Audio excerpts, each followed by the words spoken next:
that's present in toys. I mean, like pick-up sticks versus a huge digital, whatever, walking pet or something. Then, yeah, you have a different level of simulation. You need to approach that in a unique way. Okay, well, here are some of my views on today's students. Well, today's students are a really diverse bunch. We have minorities quickly becoming the majority, and also greater diversity in a lot of schools. So I was actually learning recently in geography and world cultures, it's a course I'm taking in social studies, about diversity and both the good impacts of diversity and also some of the problems it can create. And so diversity is something that is really good but can also create some issues of when you have so many different types of learners, then you need to find different ways of reaching out to them. And so differentiation is really important. They speak different languages, wear different kinds of clothing, act in different kinds of ways.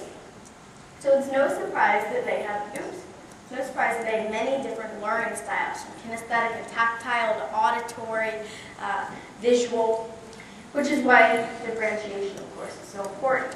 Many students are really at an age where independence is important. And students may want to own a lot of things, important or not, brand name bags, video game consoles, plasma screen TVs. As you said, there's a higher level of stimulation. But most importantly, students want to own their learning.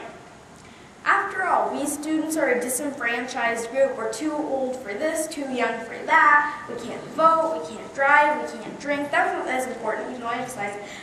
But owning our learning means that we want to have decision-making power and some amount of free reign when it comes to our learning. Because I think learning is the area that will shape our future, and so we should have some control in that. School is also a crucial place in our life.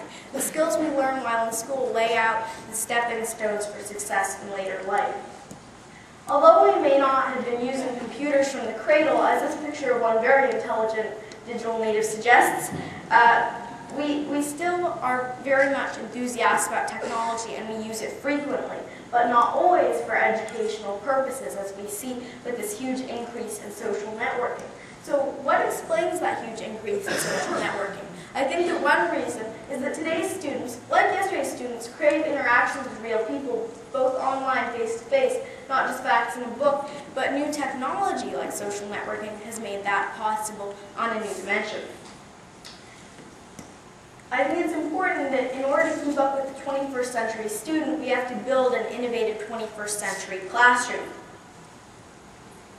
So what do some kids have to say about innovation? This class actually shared their views on innovation in education. I thought it was a very fun video. It's somewhat brief, but I'm just going to... That innovation happens in the innovative classroom.